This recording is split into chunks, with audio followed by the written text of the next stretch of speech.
નમસ્કાર વિદ્યાર્થી મિત્રો, 11 સાયન્સ ચેપ્ટર નંબર 1 વિદ્યાર્થી મિત્રો, આપણો ગયા લેક્ચરના અંદર વૈજ્ઞાનિક નામકરણ માટેના સાર્વત્રિક નિયમોનો અભ્યાસ કર્યો, બરાબર? એના અંદર આપણે 4 નિયમો ભણ્યા હતા. હવે એ નિયમોના અંદર આપણે બધી જ માહિતી મેળવી કે ભાઈ કેરોલસ લિનિયસ નામના વૈજ્ઞાનિકે જે દ્વિનામી નામકરણ પદ્ધતિ આપેલી છે, એ દ્વિનામી નામકરણ પદ્ધતિના આધારે લેટિન ભાષાના અંદર અને જ્યારે લખતા હોય ત્યારે છાપતા હોય ત્યારે ઇટાલિકમાં છાપી અને કેવી રીતે વૈજ્ઞાનિક નામકરણ કરી શકાય છે, બરાબર? હવે એ ટોપિકના સાથે જ નીચે કક્ષાઓ, વર્ગકો, વર્ગીકરણ વિશેની માહિતી આપી છે. એ બધી સામાન્ય જ માહિતી છે, બરાબર? એ બધી વસ્તુ તમે સમજવા માટે ધ્યાનમાં લઈ શકો છો. તો આ જે 4 નિયમો આપણે ભણ્યા છીએ, દ્વિનામી નામકરણ પદ્ધતિના સાર્વત્રિક નિયમો, બરાબર? એના પછીના જે 2-3 પેરેગ્રાફ આપેલા છે, જે વધારાની માહિતી આપેલી છે એના આધારિત, કે જેના અંદર કક્ષાઓ, વર્ગકો અને વર્ગીકરણ વિશેની માહિતી આપેલી છે, એના વિશે આપણે આગળ જોઈએ છીએ. થોડું ધ્યાન રાખજો વિદ્યાર્થી મિત્રો. હવે વિદ્યાર્થી મિત્રો, આપણે જેટલા પણ સજીવો છે એનું નામકરણ કરવું શક્ય ના પણ બને, કારણ કે કરોડોની સંખ્યામાં સજીવો આવેલા છે, બરાબર? ના સંશોધન વર્ષો ચાલતું રહેતું હોય છે. એના અંદર મનુષ્યની કેટલીક પેઢીઓ નાશ પણ પામે અને નવી પેઢી સંશોધનને આગળ વધારતી હોય, પણ જૂના સંશોધનોના જે આપણા જોડે સાબિતી હોય, પુરાવા હોય, એના આધારે આપણે નવા સંશોધનો કરી અને એ જેટલા પણ સજીવોના નામકરણ થયેલા છે અથવા જેટલી પણ જાતિઓ શોધાયેલી છે એને એક આંકડો આપતા હોઈએ છીએ, બરાબર? તો વિદ્યાર્થી મિત્રો, અહીં આપણે વાત કરી તો દરેક સજીવ તમે જો શોધો તો એનું નામકરણ શક્ય ના પણ હોય. તો અહીં તમે જુઓ કે પ્રથમ કક્ષાએ સજીવોની અર્થકારક જૂથ વહેંચણી એ શક્ય બનાવે છે અને આ કાર્ય પદ્ધતિને આપણે વર્ગીકરણ કહીએ છીએ. એટલે જૂથ વહેંચણી એટલે શું? તો પહેલા સમજો. આપણે વિદ્યાર્થી મિત્રો જોઈએ છીએ કે ભાઈ કૂતરાની જાતિ છે, બરાબર? તો એ કૂતરાનું અલગ ટોળું હોય. હવે એના અંદર બીજો કોઈ સજીવ હોય તો તમે કહી શકો ના ભાઈ આ સજીવ કૂતરો નથી પણ બીજું કોઈ છે. તો એ કૂતરાઓનું અલગ જૂથ છે, આપણે લક્ષણના આધારે ઓળખીએ છીએ. એનો મતલબ એ થયો કે જ્યારે તમને કૂતરાના પ્રાણી વિશેના લક્ષણોની વાત કરવામાં આવે ત્યારે તમે એની છબી મગજમાં ઉત્પન્ન કરો છો, બરાબર? એ વખત કૂતરાની તમે જે કૂતરું જોયેલું છે એની છબી મગજમાં ઉત્પન્ન થશે. એ જ રીતે આપણે બિલાડીની વાત કરીએ, ગાયની વાત કરીએ અથવા તો કોઈ ધાન્યની વાત કરીએ. ધાન્યના અંદર પણ તમે જો ઘઉંની વાત કરો તો ઘઉં તમે જોયેલા છે, એની છબી તમારા મગજમાં હશે અને એના લક્ષણો વિશેની જ માહિતી તમારા મગજમાં હશે. એના સિવાયના બીજા કોઈની છબી કેમ તમારા મગજમાં નથી આવતી? કારણ કે તમને ખબર છે કે ઘઉંનું જૂથ આખું અલગ છે. એ જ રીતે વનસ્પતિ છે, પ્રાણીઓ છે, એના અંદર બીજા પક્ષીઓ છે, આ જેટલા પણ અલગ અલગ જાતિના સજીવો છે એનું ચોક્કસ એક જૂથ રહેલું હોય છે. તો અહીંયા આ રીતે જૂથ વહેંચણી દ્વારા આપણે વર્ગીકરણ કરીએ છીએ, બરાબર? આમ વર્ગીકરણ એ એક એવી કાર્ય પદ્ધતિ છે કે જેમાં કોઈ પણ સજીવને વર્ગીકૃત કરવાની સગવડ ભરેલી કક્ષાઓની વ્યવસ્થા હોય તેમાં સરળતાથી નિરીક્ષણ પણ કરી શકાતું હોય. વિદ્યાર્થી મિત્રો, આપણે વાત કરીએ કે આપણે સસ્તનમાં આવીએ છીએ તો સસ્તનના લક્ષણો શું છે? તો આપણે વાત કરી કે ભાઈ નોર્મલી એના નામના અંદર છે કે જે સ્તન ગ્રંથિ ધરાવતા હોય તેને આપણે સસ્તન કહીશું, બરાબર? એ વર્ગ છે. પણ એ સિવાય બાહ્ય લક્ષણોની ચર્ચા કરીએ તો જે સજીવોના અંદર બાહ્યકર્ણ આવેલા હોય છે, બરાબર? અને બીજું જે સજીવોની શરીર ઉપર રૂવાટી એટલે કે વાળ આવેલા હોય એના સસ્તનમાં મૂકી શકાય છે, બરાબર?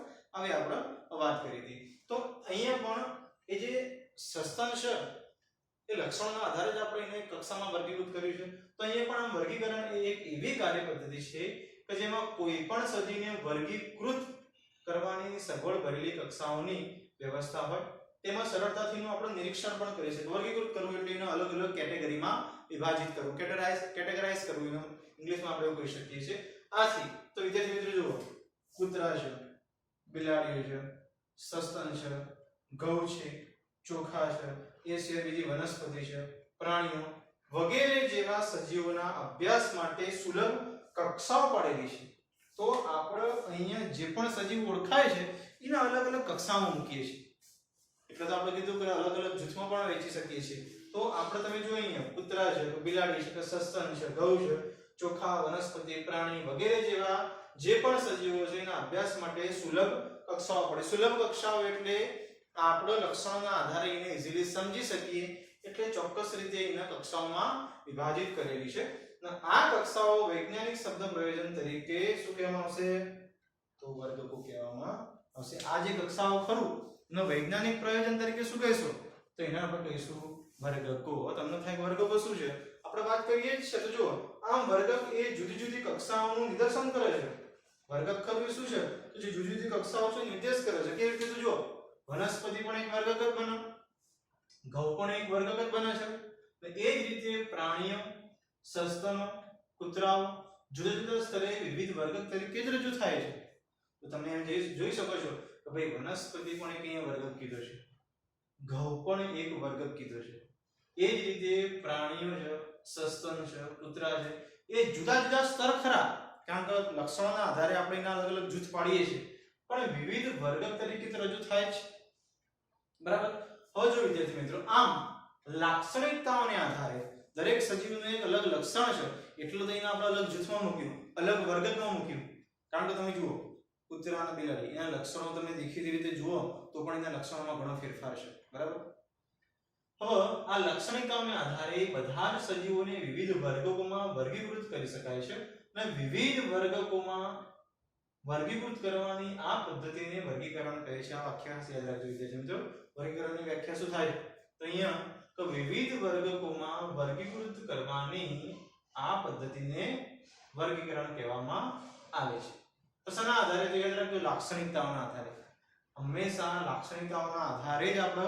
આ વર્ગીકરણ કરીએ છીએ બરાબર અને આ જે વર્ગીકરણ છે એનો અભ્યાસ કરીએ ત્યારે કઈ વિદ્યા તો વર્ગીકરણ વિદ્યા બરાબર આપણે વાત કરીએ કે દેહ ધર્મનો અભ્યાસ કરતા હોય તો દેહ ધર્મ વિદ્યા બને કોષનો અભ્યાસ કરતા હોય તો કોષ વિદ્યા બને છે કોઈ પણ વનસ્પતિના અંદરના ભાગોનો અભ્યાસ કરતા હોય તો અંતસ્થ વિદ્યા બને છે જો વનસ્પતિના બહારના ભાગોનો અભ્યાસ કરતા હોય તો બાહ્યકાર વિદ્યા બને છે એ જ રીતે તમે જ્યારે વર્ગીકરણની માહિતી મેળવતા હોય વર્ગીકરણ ઉપર અભ્યાસ કરતા હોય ત્યારે એ વર્ગીકરણ વિદ્યા બનતી હોય છે હવે તો વિદ્યાર્થી મિત્રો અહીંયા એવા તે કયા મેન ભાગ છે એના પર તમારે ધ્યાન રાખવાનું છે કે જે વર્ગીકરણના અંદર સમાવેશ થાય તો જુઓ પહેલું છે લક્ષણીકરણ એટલે ઇંગ્લિશમાં કહીશું કેરેક્ટરાઇઝેશન એના કયા લક્ષણો આવેલા છે એ જ્યારે તમે વર્ગીકરણ કરતા હોય ત્યારે પહેલું તો તમે એના લક્ષણીકરણ પર ધ્યાન આપશો બીજું એની ઓળખ વિધિ એટલે કે આઈડેન્ટિફિકેશન તો લક્ષણને આધારે તમે ઓળખ વિધિ કરી શકો છો બરાબર તો અહીંયા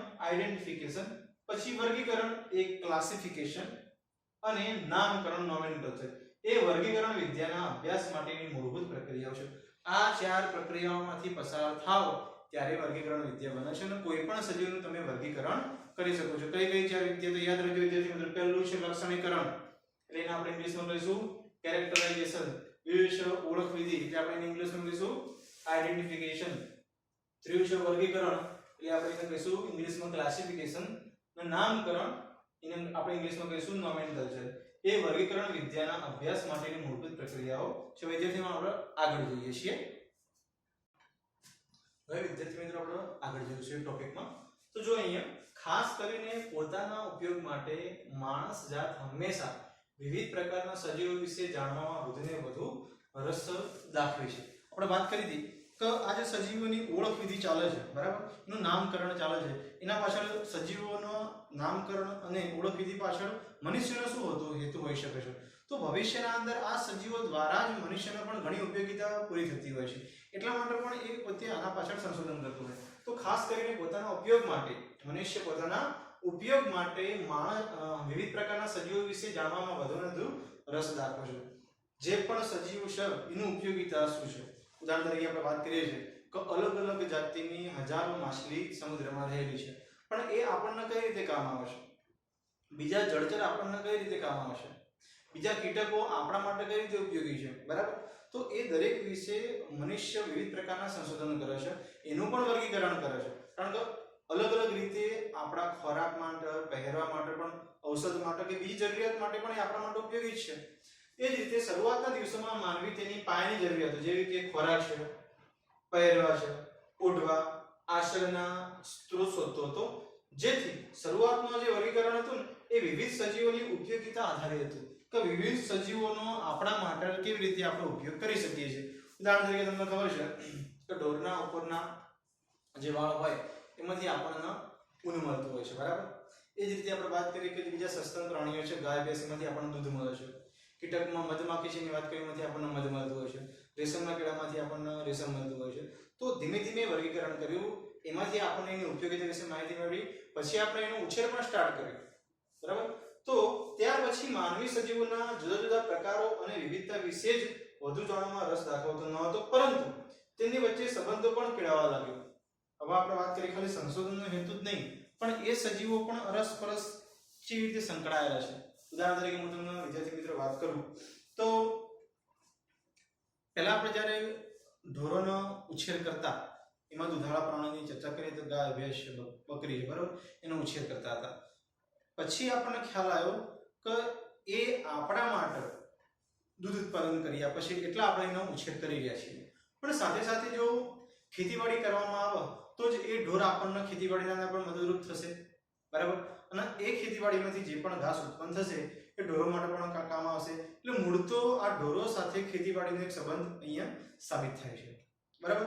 તો આમાં મનુષ્ય પોતાની જીવન જરૂરિયાત અથવા તો પોતાની ઉપયોગી વસ્તુઓનો આદર આ સજીવોને કેવી રીતે ઉપયોગ કરી શકે, અને આ સજીવો પણ એકબીજા સાથે કેવી રીતે સંકળાયેલા છે, એ સંબંધો ઉપર પણ એમને અભ્યાસ સ્ટાર્ટ કર્યો. અને આ જે અભ્યાસની શાખા હતી એના પદ્ધતિસરના વિજ્ઞાન તરીકે ઉલ્લેખ હતી. ખાસ એમસીક્યુ યાદ રાખજો વિદ્યાર્થી મિત્રો કે માનવી સજીવોના જુદા જુદા પ્રકારો અને વિવિધતા વિશે વધુ જાણવા રસ દાખવતો ન હતો, પરંતુ તેમની વચ્ચે જે સંબંધો કેળવવા લાગ્યા છે, બરાબર, એ અભ્યાસની આ શાખાના આપણે પદ્ધતિસરના વિજ્ઞાન તરીકે ઉલ્લેખવામાં આવી છે. આપણે વાત કરી કે દુધાળા પ્રાણીઓનો આપણે ઉછેર કરીએ છીએ, પણ એ જ સજીવો આપણને ખેતીવાડીના અંદર પણ ઉપયોગી થાય છે. અને જે ખેતીવાડીના અંદર ઘાસ ઉત્પન્ન થાય છે, લીલું ઘાસ, એના ખોરાક તરીકે પણ ઉપયોગ થાય છે. એ જ રીતે દુધાળા પ્રાણીઓના જે મળ ઉત્પન્ન થાય છે એ મળનો ઉપયોગ આપણે કુદરતી ખાતર તરીકે ખેતીવાડીની અંદર પણ કરીએ છીએ. તો ધીમે ધીમે જેમ જેમ સમય જતો ગયો એમ એમ એકબીજાની જે પેદાશો ખરી એ એકબીજા માટે ખૂબ જ ઉપયોગી છે. એટલે કે મનુષ્ય માટે પ્રાણીઓની ખેતીવાડી આધારિત મનુષ્યની, તો અહીંયા મૂળ તો એકબીજા સાથેનો સંબંધ ધરાવે છે. તો આ શાખાને લોકોએ પદ્ધતિસરના વિજ્ઞાન તરીકે ઉલ્લેખાવી છે. યાદ રાખજો વિદ્યાર્થી મિત્રો, પદ્ધતિસરના વિજ્ઞાન તરીકે એને ઉલ્લેખી હતી. હવે અહીંયા એક શબ્દ છે સિસ્ટેમેટિક્સ. સિસ્ટેમેટિક શબ્દ એ લેટિન શબ્દ છે. યાદ રાખજો વિદ્યાર્થી મિત્રો, સિસ્ટેમેટિક શબ્દ એ લેટિન શબ્દ છે કે જે સિસ્ટેમા શબ્દમાંથી ઉતરી આવેલ છે. સિસ્ટેમેટિક્સ કે જે લેટિન શબ્દ, યાદ રાખજો વિદ્યાર્થી મિત્રો, લેટિન એ બહુ પ્રાચીન ભાષા છે. આપણે વાત બી કરી હતી કે કેરોલસ લિનિયસ નામના વૈજ્ઞાનિકે જ્યારે દ્વિનામી નામકરણ પદ્ધતિ આપી હતી ત્યારે એને વૈજ્ઞાનિક નામ માટે લેટિન ભાષા જ પસંદ કરી હતી. જેવી રીતે આંબાનું વૈજ્ઞાનિક નામ આપણે રાખ્યું હતું, બરાબર, કે જે તમે ભણ્યા હતા મેન્જીફેરા ઇન્ડિકા. તો મેન્જીફેરા પ્રજાતિ છે, ઇન્ડિકા એની જાતિ છે, તો એક વૈજ્ઞાનિક નામ લેટિન ભાષામાં જ છે. તો અહીંયા પણ આ સિસ્ટેમેટિક શબ્દ લેટિન શબ્દ સિસ્ટેમા શબ્દમાંથી જ ઉતરી આવ્યો છે. ને એનો મતલબ શું થાય છે?